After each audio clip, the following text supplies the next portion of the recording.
침대에 꽁꽁 묶여있는 한 소년과 매직미러 너머로 감시 중인 재단 직원들. 소년은 몇 년째 의식불명 상태로 SCP 재단 내에 구금되어 있었죠. 지금도 여전히 의식이 없는 상태입니다. 늘 그렇듯이요. 그런데 갑자기 소년이 거짓말처럼 눈을 뜹니다. 근처에 있던 연구원들은 소스라치게 놀라며 펄쩍 뛰었죠. 그와 동시에 지구 반대편에서는 소행성이 러시아를 향해 떨어지고 있었죠. 소행성은 시속 6만 km의 속도로 거칠게 내달렸습니다. 지구의 대기를 강타한 소행성은 수천 명의 부상자를 발생시켰죠. 그러는 사이 소년은 다시 눈을 감았습니다. 소년은 소행성 예견을 끝내고 또다시 의식불명의 상태에 빠집니다. 다행히 이번 소행성은 X클래스의 지구 종말 시나리오는 아니었나 봅니다. SCP 익스포즈에 오신 것을 환영합니다. 오늘 여러분이 만나보실 개체는 유클리드 클래스의 SCP-515입니다. 잠든 자라고도 알려져 있죠. SCP-515는 14살의 백인 남성입니다. 재단 직원이 515를 처음으로 발견했을 때도 개체는 의식불명이었죠. 기록에 따르면 당시 몇 달째 그 상태로 있었다고 합니다. 개체는 부모님을 포함하여 어떤 친인척도 없었죠. 마치 하늘에서 뚝 떨어진 듯한 상태였습니다. 당시 SCP-515는 발견 즉시 안전한 수용시설인 제29기지로 이송되었습니다. 그러나 현재 515는 3단계의 경비체제가 있는 제29기지에 보관 중이죠. 또한 팔다리를 움직이지 못하게 하는 레벨 8등급의 장벽도 적용되었죠. X클래스의 사건을 피하기 위해 팔다리 뼈를 포함한 소년의 모든 뼈는 부서져 있습니다. 단 목은 잘못하면 사망할 수 있기에 제외되었죠. 소년이 사망하면 X클래스 사건 발생 확률이 높아집니다. SCP-515는 매우 위험한 개체로 분류됩니다. 언제든 개체가 움직이면 소행성들이 활동하고 있는 것이죠. SCP-515-1로 불려지는 19개의 소행성들은 지름 1.5km부터 233.6km까지 다양한 크기를 갖고 있죠. 이 중 가장 큰 소행성은 남아프리카 공화국의 브래드포트 크레이터를 만든 소행성의 약 133% 정도의 크기로 알려져 있습니다.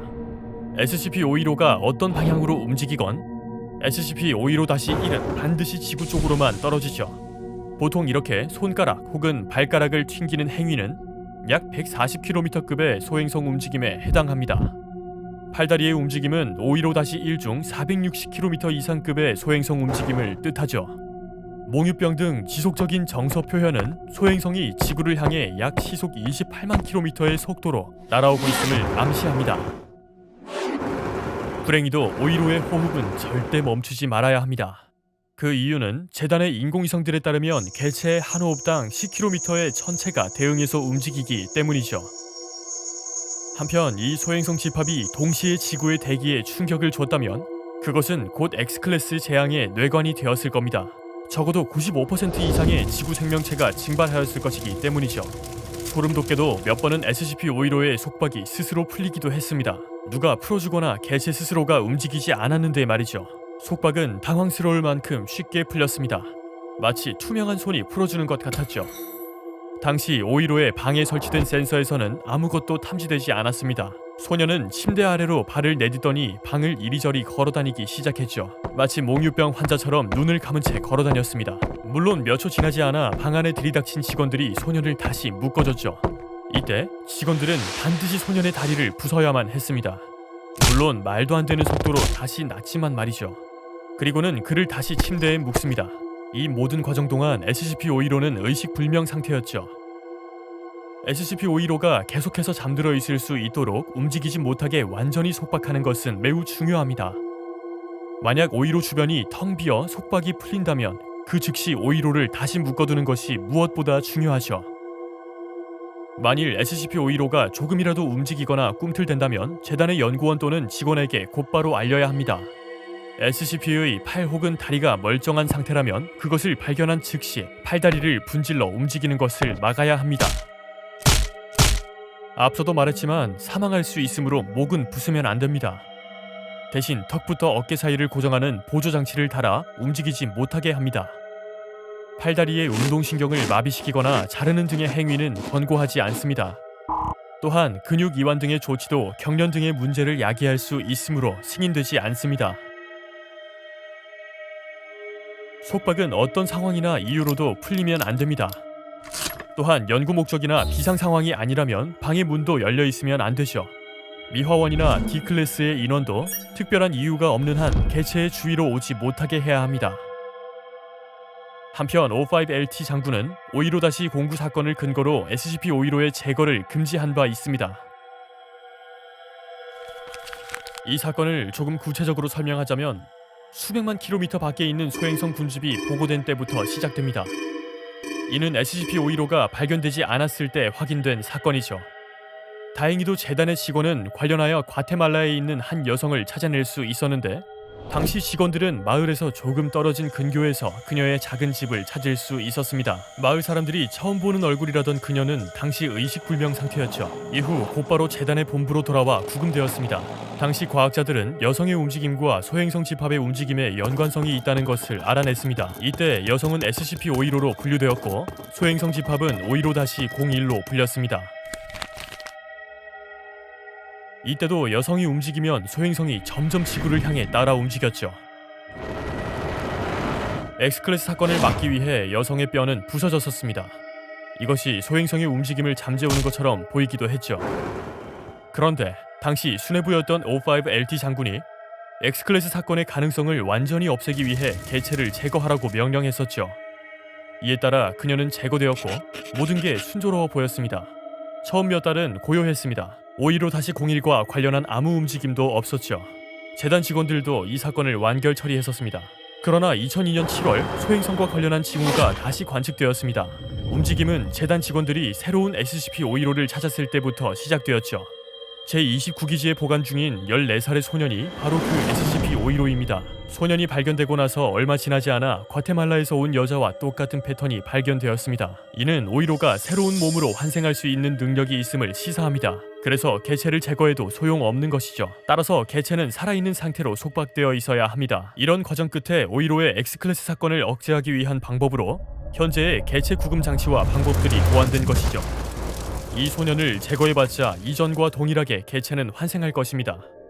이렇게 되면 재단은 개체를 찾기 위해 다시 시간과 자원을 낭비해야 하죠. 현재까지 이 소년은 음식이나 물을 단 한 번도 섭취한 적이 없습니다.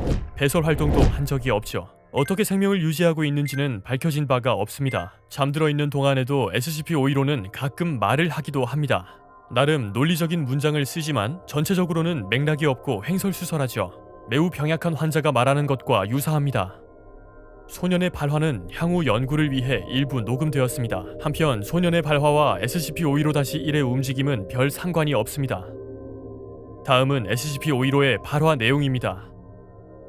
2005년 12월 26일의 녹음본이네요. 선박은 이해할 수 없는 것을 볼 수 없다. 그것은 단순히 바다와 시간과 함께 움직인다. 다음은 2009년 4월 13일 녹음입니다.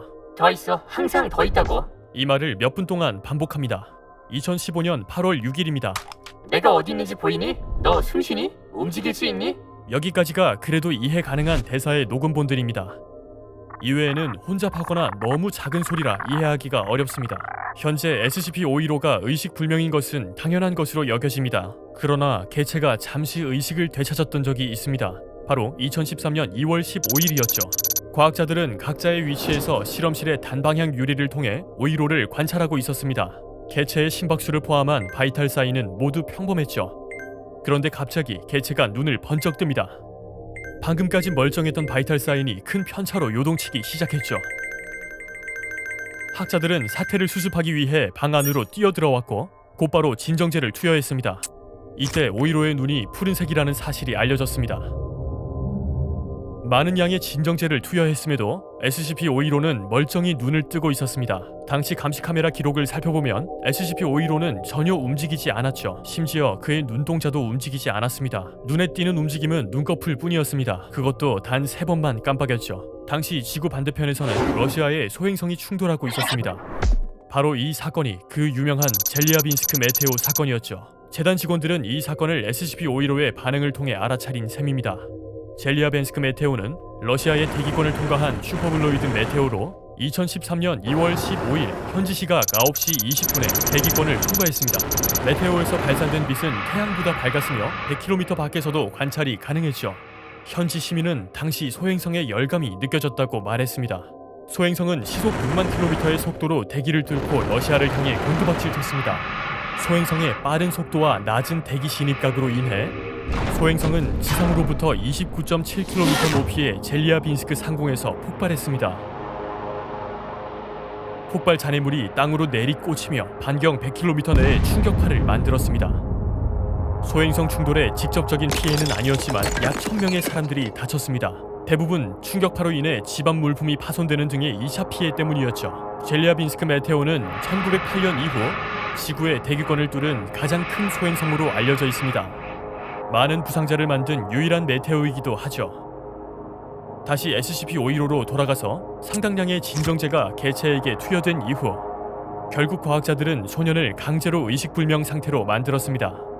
그러자 SCP-515와 연결되어 있던 비정상적 움직임이 멈췄죠. X클래스의 사건을 아슬아슬하게 피한 셈입니다. 여전히 재단 직원들은 SCP-515의 인류 위협을 어떻게 종료시킬 것인지에 대해 계속 연구 중입니다. 515의 들숨과 날숨은 SCP-515-01의 10km 움직임에 대응되기 때문에 지구에 충분한 위협이 됩니다. 연구원들은 최근 515-01을 파괴할 수 있을지에 관한 연구를 진행 중이기도 합니다. 물론 아직 시작 단계에 불과하기 때문에 거쳐야 할 관문이 많이 남아 있습니다. 이번 SCP 케이스에 대해 어떻게 생각하시나요? 의견을 댓글로 남겨주시고 구독과 좋아요로 응원을 부탁드립니다. 앞으로 올라올 소름 돋는 SCP 케이스들을 놓치지 않도록 알림 설정도 잊지 마세요.